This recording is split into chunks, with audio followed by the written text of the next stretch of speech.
She stood up at our wedding reception and tapped her fork against her champagne glass. The room went quiet. I thought Celestine was going to thank our families or maybe say something sweet about our future. Instead, she pulled out a folded pink paper and smiled that smile I'd learned to recognize over the past year. The one that meant trouble was coming. "I've prepared something special," Celestine announced to our 150 guests. "A little list of expectations for our marriage." The crowd chuckled nervously. My stomach dropped. I knew exactly what was coming next, and I'd been preparing for this moment longer than she could imagine. I just smiled back and waited, knowing that Celestine was about to show everyone exactly who she really was. This was the moment of truth I'd been dreading and anticipating for months.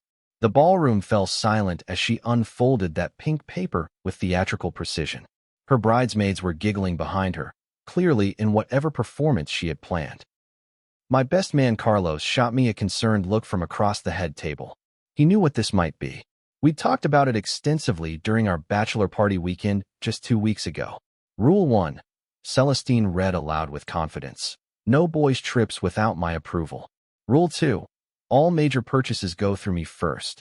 She paused for laughter that didn't come. The room was getting uncomfortable. Rule 3.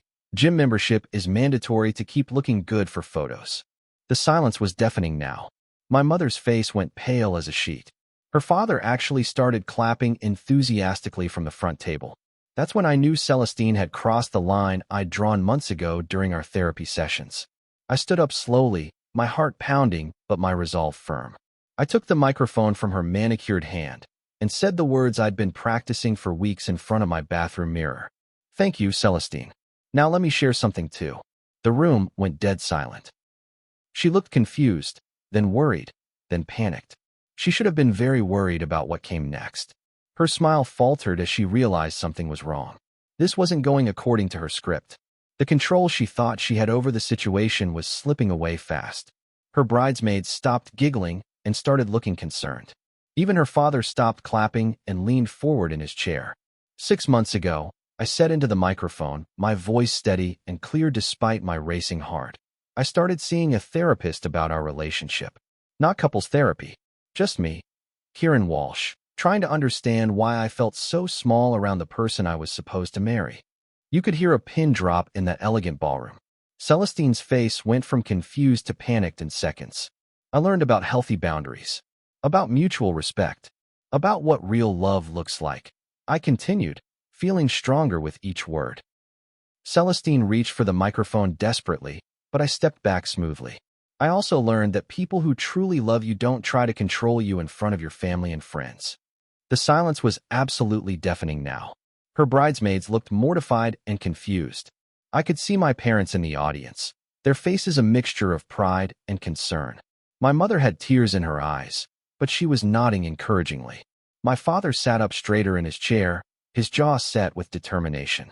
They'd watched Celestine belittle me for months, and I could tell they were relieved someone was finally speaking up. The wedding photographer had stopped taking pictures and was just staring. The background music has been turned off completely. Even the waitstaff had stopped serving and were watching from the edges of the room. I pulled out my own folded paper. Not pink, not glittery. Just plain white with careful handwriting that I'd revised dozens of times. "So here's my response to your rules, Celestine," I said calmly, unfolding it with steady hands. "I choose respect over control. I choose partnership over performance. And I choose to walk away from anyone who thinks marriage means ownership." Her mouth fell open in complete shock. "I'm sorry everyone came out tonight expecting a celebration. Instead, you got to witness why some relationships end before they really begin." I set the microphone down on the decorated table and looked directly at Celestine's stunned face. "The annulment papers are already filed. Your lawyer has copies. This marriage ends tonight. I won't be controlled by anyone, especially not by someone who claims to love me." The room erupted. Some people gasped audibly. Others started whispering frantically to their table partners. Celestine's mother jumped up from her seat, her face red with anger and embarrassment. "How dare you?" she shouted across the room. But I was already walking away, my head held high. Carlos was immediately at my side, along with my 2 other groomsmen. They formed a protective barrier as we made our way toward the exit. I could hear Celestine behind me, her voice shrill and desperate. "Kieran, Wait. This is just a misunderstanding. Come back here right now. The aftermath was complete chaos. Celestine's mother screamed at the top of her lungs, demanding to know how I could humiliate her daughter like this. Her bridesmaids rushed to her side like she'd been physically wounded, forming a protective circle around her collapsing form. My groomsmen looked shocked, but not surprised. They'd all heard Celestine talk about training me over the past year during various social gatherings. I walked out of that reception hall with my head high and my dignity completely intact. Some people called me cruel and heartless as I passed their tables. Others said I was brave and inspiring. I heard someone say, "It's about time someone stood up to her." I called it necessary and overdue, because I'd learned something important in those therapy sessions I went through. You teach people how to treat you, and I was done being Celestine's project to fix and control. The cool evening air hit my face as we exited the building. Carlos immediately pulled out his phone to call an Uber. "Where do you want to go, man?" he asked quietly. "My place," I replied. "I need to be somewhere safe while I process all of this." As we waited for our ride, I could hear the commotion continuing inside. Guests were leaving in confusion, some stopping to offer me words of support, others hurrying past with embarrassed expressions. The wedding coordinator came outside looking frazzled, asking if there was anything she could do to help salvage the situation. The therapist's name was Dr. Amanda Torres, and finding her had literally saved my life. I discovered her practice after the third time Celestine publicly corrected me at a dinner party with our friends. She told everyone I was still learning how to be a good partner, while laughing like it was cute and endearing. That night, I went home feeling smaller than ever and Googled emotional abuse in relationships. What I read made my blood run cold. Dr. Torres didn't tell me to leave Celestine immediately during our first session. She was too professional for that. Instead, she just helped me see the patterns clearly for the first time. The way Celestine isolated me from friends with subtle comments about how they were bad influences. How she criticized my clothes, my job, my family constantly, always under the guise of helping me improve. How she made major decisions about our wedding without consulting me, then acted like I was being difficult when I expressed different opinions. Slowly, over the course of several sessions, I started to see that love doesn't feel like walking on eggshells every single day. It doesn't involve constant criticism disguised as helpfulness. It doesn't require you to ask permission to see your own friends or buy your own coffee. Dr. Torres gave me homework assignments that opened my eyes. She had me journal about my feelings after interactions with Celestine. She had me list the things I enjoyed doing before our relationship versus what I was allowed to do now. The contrast was stark and undeniable. "You need to decide what you'll accept, Kieran," Dr. Torres said during our fifth session, her voice gentle but firm. "But first, you need to know that you deserve better than this treatment." That's when I started planning my exit strategy. Not revenge or manipulation like Celestine would do. Just a clear, clean break with my boundaries intact and my dignity preserved. I consulted a lawyer about annulment procedures and requirements. The attorney explained that annulment was possible if one party entered the marriage under false pretenses or without full understanding of what they were agreeing to. I opened my own bank account that Celestine couldn't access or monitor. I started documenting the controlling behavior in a detailed journal that Dr. Torres suggested I keep. I hoped Celestine would change her ways if I approached the situation correctly. I really did want to save our relationship if possible. I even tried talking to her directly about how her words made me feel small and worthless. But she laughed dismissively and said I was being too sensitive like always, and that I needed to grow thicker skin. That conversation was the final straw. I realized she wasn't going to change because she didn't think her behavior was wrong. In her mind, she was helping me become better. She couldn't see that she was actually destroying my self-esteem and isolating me from everything I cared about. 3 weeks before the wedding, I had the conversation I'd been dreading for months. I sat Celestine down in our apartment and said, "I need you to understand something important. Marriage is a partnership, not a dictatorship. If you try to control me or embarrass me at our wedding, I will not tolerate it anymore." My voice was calm but serious. Celestine rolled her eyes dramatically and said, "You're being way too dramatic, Kieran. Learn to take a joke for once in your life." That dismissive response was my answer. She wasn't going to change her behavior or even acknowledge that it was problematic. So I made my final preparations quietly, without her knowledge. I wrote my speech carefully, revising it multiple times with Dr. Torres' help. We practiced different scenarios and responses. I filed the annulment paperwork in advance, leaving only the signature line blank, so it could be completed quickly if needed. I told my best man Carlos what might happen and asked him to be prepared to support me either way. I even had a backup plan for where I would stay after the wedding if things went badly. Carlos offered his guest room, and my parents said their door was always open. I transferred money to my private account and made sure I had access to all my important documents. On the day of the wedding, Celestine seemed different, excited in a way that made me nervous and on edge. During photos, she kept whispering about her surprise for the reception with barely contained glee. Her bridesmaids were giggling and giving me strange looks that made my skin crawl. I had a sinking feeling she was planning something big and dramatic, something that would prove once and for all whether she saw me as a partner or a possession to control and manipulate. The photographer kept asking us to look more natural because my smile was obviously forced. I was trying to stay calm, but inside I was preparing for battle. My best man Carlos pulled me aside during cocktail hour while Celestine was busy taking photos with her sorority sisters. "Whatever happens tonight," he said seriously, gripping my shoulder, "remember that you deserve someone who builds you up, not tears you down constantly." He'd been in my corner through all of this difficult journey. He knew about the therapy, the planning, the choice I might have to make. His unwavering support gave me the strength I needed to face whatever Celestine had planned. "I'm ready," I told him quietly. "Whatever she does tonight, I'm prepared to handle it with dignity." He nodded and squeezed my shoulder again. "I've got your back, brother." When Celestine stood up with that pink paper, my heart broke a little despite everything. Even though I'd expected some kind of controlling behavior, part of me had hoped she would surprise me with kindness instead of manipulation. But there she was, reading off her list of demands like I was a pet she was training for tricks. The hurt in my parents' faces was almost worse than my own disappointment. They'd tried so hard to like Celestine, to support our relationship, to see the good in her. But as she read each rule aloud, I could see them realizing that their son was about to marry someone who saw him as a project, not a partner. But I was ready for this moment.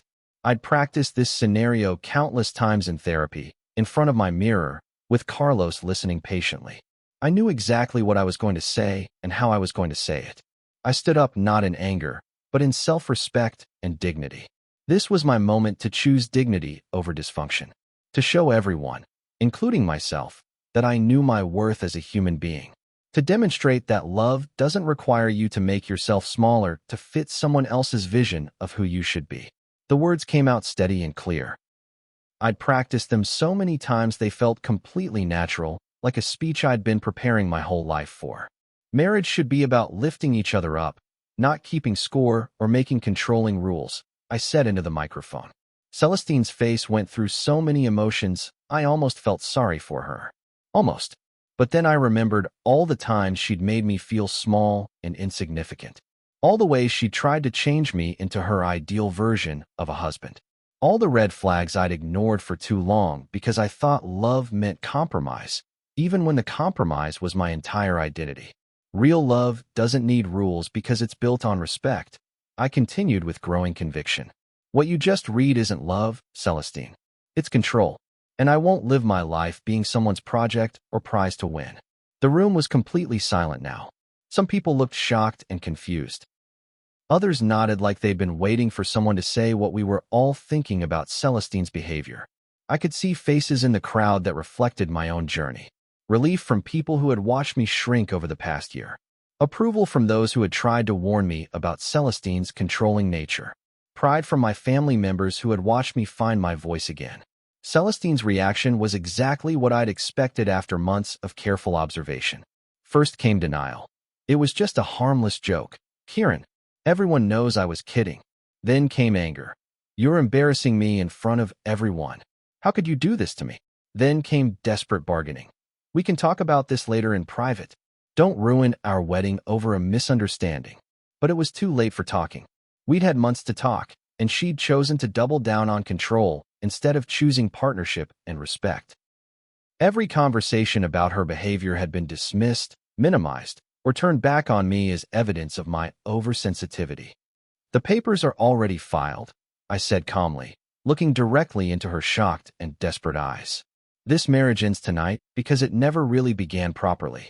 A real marriage requires two equal partners, and you've made it crystal clear you see me as something to manage, not someone to love and cherish. The truth hurt, but it needed to be said clearly. For both of us and our future happiness. Her face crumpled as the reality of the situation hit her. This wasn't a negotiation or a discussion. This was a boundary being enforced, probably for the first time in her life. She looked around the room desperately, seeking support or someone to blame, but found only shocked faces staring back at her. Walking out of that reception was the hardest and easiest thing I'd ever done in my life. Hard because everyone was watching intently, because it felt like giving up on a future I'd imagined, because part of me still loved the person I thought Celestine could become with help. Easy because I finally felt like myself again for the first time in months. Like I could breathe freely without fear of criticism or correction. Like I could make decisions without consulting someone who saw me as incapable of good judgment. Like I could exist in my own skin without constantly wondering if I was disappointing someone or failing to meet their expectations. My family followed me out of the ballroom immediately. My dad put his strong hand on my shoulder and said, "I'm proud of you, son." That took real courage. My mom was crying, but she hugged me tight and whispered, "You deserve someone who loves you exactly as you are, not someone who wants to change everything about you." Even my grandmother, who'd been married for 60 years and believed strongly in working through problems, nodded approvingly. "Marriage is hard enough," she said wisely, "without starting it as a prisoner to someone's need for control. You did the right thing, sweetheart." The legal process was surprisingly simple once it began moving. The annulment went through without any fights from Celestine or her family. She kept the engagement ring, the expensive dress, all the wedding gifts from guests. I kept my dignity and my hard-won freedom. Some mutual friends chose sides immediately and dramatically. Others just faded away awkwardly, unable to handle the social complexity of the situation. But the people who truly mattered stuck around through the aftermath, and I learned who my real support system was during difficult times. Friends who had tried to warn me about Celestine's behavior came forward with stories of their own interactions with her. People shared observations they'd kept to themselves, not wanting to interfere in my relationship. Dr. Torres helped me process the complex aftermath carefully and thoroughly. The guilt I felt for giving up on someone I'd planned to spend my life with. The relief at being free from constant criticism and control. The grief for what could have been with Celestine if she'd been willing to see me as an equal partner instead of a project to improve. "You didn't give up on love," she reminded me gently during one of our sessions. "You chose to love yourself enough to walk away from someone who couldn't love you properly or treat you with basic respect and dignity." That perspective made all the difference in my healing journey forward. 6 months later, I ran into Celestine at a popular coffee shop downtown. She looked good.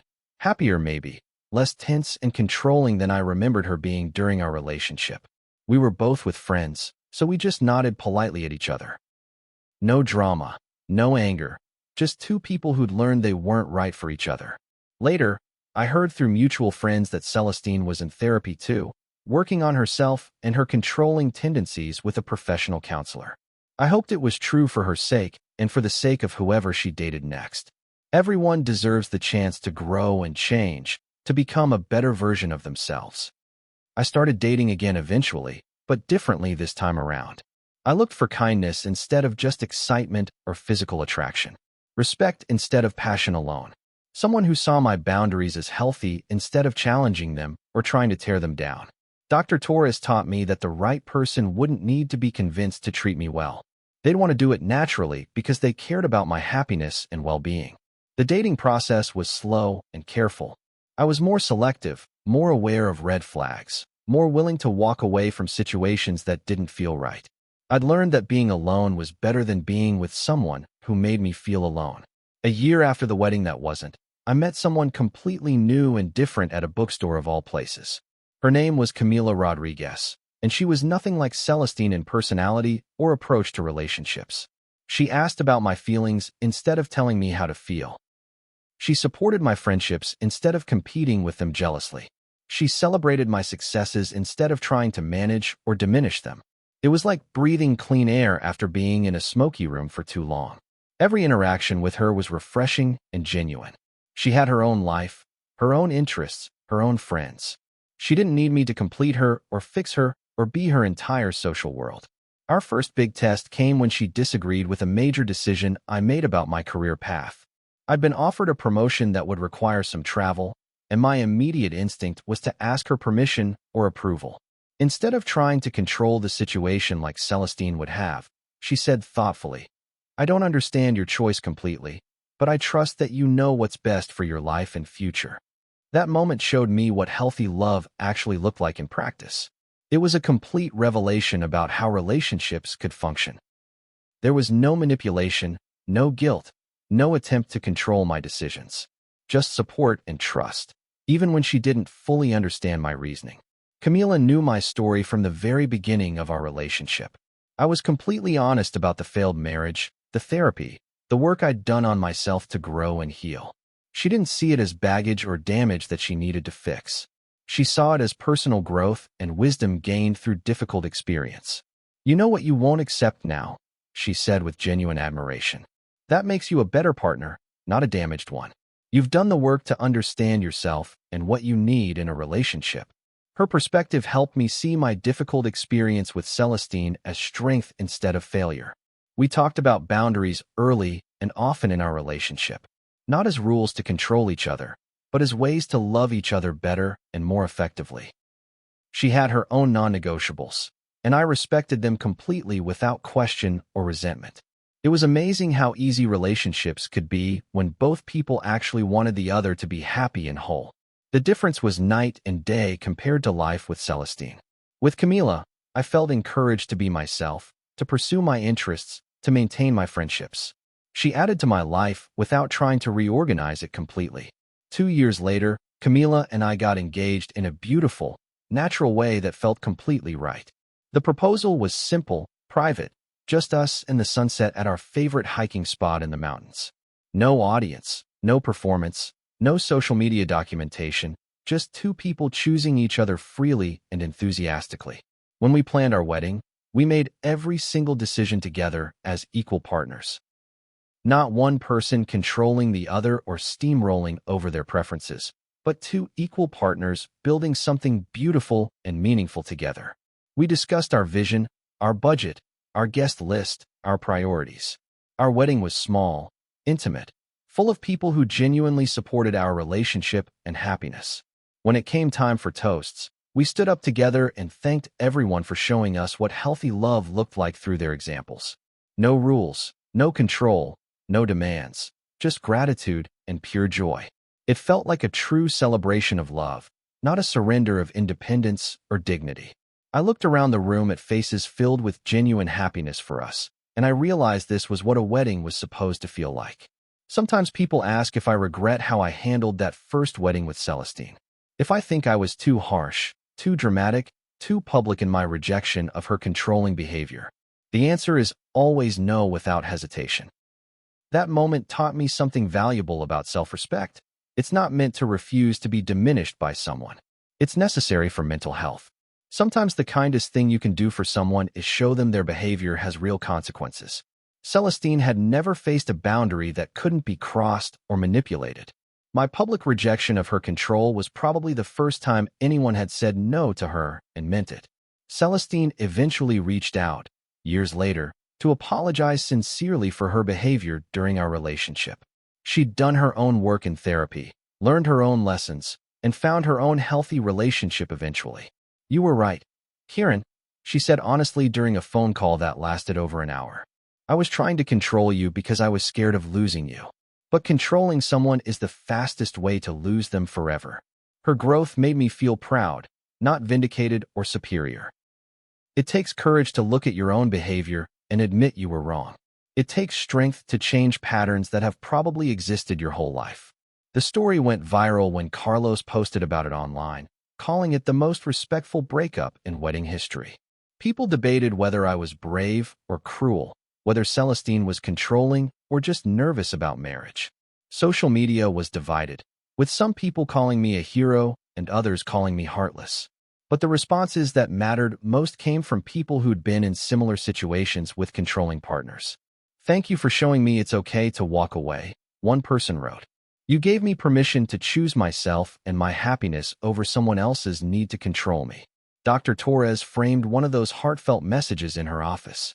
"Sometimes," she told me with a smile, "one person's courage gives others permission to find their own strength and voice." That's when I realized my story wasn't just about ending a bad relationship with Celestine. It was about beginning a better life entirely. And that realization made everything worthwhile, even the pain and public scrutiny.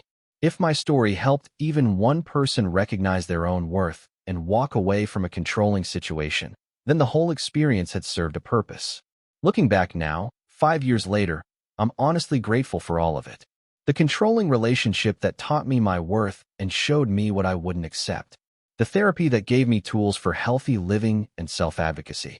The dramatic wedding exit that showed me my inner strength and resolve. Even the public attention that helped other people in similar situations find their voice. Every piece was necessary for becoming the person I am today, and I wouldn't change anything about the journey. The pain taught me compassion. Control taught me the value of freedom. The manipulation taught me the importance of honesty and authenticity in relationships. Camila and I have been happily married for 3 years now. We still go to couples therapy occasionally, not because we're in crisis, but because we believe in growing together intentionally and purposefully. We have disagreements, but they feel like problem-solving sessions, not battles for control or dominance. We support each other's individual growth while building something beautiful together as a team. Neither of us tries to change the other or make them smaller to fit our vision of who they should be. I still get messages from people who saw my story and found the courage to leave controlling relationships. Some are men, some are women. All are people who learned they deserve better than being someone's project to fix or control. Their thank you notes remind me why that difficult moment at the wedding mattered so much. Sometimes standing up for yourself gives others permission to do the same thing for themselves. Sometimes watching someone else enforce a boundary shows people that boundaries are possible and necessary. Sometimes one person's courage becomes a catalyst for widespread change. The most important lesson wasn't about relationships, though. It was about self-respect and dignity. About knowing that you teach people how to treat you by what you're willing to accept from them. About understanding that love shouldn't feel like a prison sentence or constant criticism. About believing that you deserve someone who celebrates you exactly as you are, not someone who tries to change you into their ideal version of a partner. If I could go back and give advice to my younger self, I'd say this: trust your instincts completely. When someone shows you who they are through their actions and words, believe them the first time without making excuses or trying to rationalize their behavior. Don't waste years hoping they'll become someone different or better. Don't sacrifice your peace for someone else's comfort or control. Don't make yourself smaller to avoid conflict. And don't be afraid to walk away from situations that make you feel less than, even if they look good on paper or seem like what you're supposed to want. Most importantly, I'd tell him that choosing yourself isn't selfish at all. It's necessary for happiness and mental health. You can't love someone else properly if you don't love yourself enough to maintain your boundaries and self-respect. The right person will respect those boundaries naturally, not try to tear them down or challenge them constantly. And when you find that person, you'll understand why all the others had to be wrong first. Every failed relationship teaches you something about what you need and what you won't accept. Today, I work as a relationship coach, helping people recognize healthy versus unhealthy patterns in their partnerships. I share my story not as entertainment, but as education and hope for people trapped in similar situations. Control disguised as love is still control and manipulation. Jealousy disguised as caring is still jealousy and possession. Rules disguised as jokes are still attempts to manage another person's autonomy and freedom. I help people identify these patterns in their own relationships and develop strategies for addressing them, or, when necessary, leaving safely. The most rewarding part of my work is watching people discover their own worth and strength. Seeing someone realize they don't have to earn love by changing themselves completely. Watching them understand that the right person won't need a list of rules because they'll naturally want to treat them well and with respect. That transformation, that moment of self-recognition, makes every difficult conversation worthwhile and meaningful. It's the same feeling I had when Dr. Torres helped me see my own worth for the first time. My wedding exit taught me that sometimes the most loving thing you can do is refuse to participate in dysfunction and control. Those boundaries aren't walls to keep people out, but guidelines to keep healthy people close and toxic people at an appropriate distance. That self-respect isn't something you find in other people's approval, but something you build through your own choices and actions. 5 years later, I'm grateful for Celestine, the woman who tried to control me, because she taught me to value freedom and respect. I'm grateful for the therapy that gave me tools for healthy living and self-advocacy. I'm grateful for the courage to walk away from what looked good but felt wrong in my heart and soul. Most of all, I'm grateful for learning that love doesn't require you to become smaller or less than who you are. The right love makes you bigger, braver, and more yourself than you ever imagined possible in your wildest dreams. It supports your growth instead of stunting it. It celebrates your individuality instead of trying to erase it. And when you find that kind of love, you realize that everything you went through to get there was worth it. Every boundary you had to set, every difficult conversation you had to have, every person you had to walk away from led you to someone who sees you as you are and loves you not despite your flaws, but because of your complete, authentic self.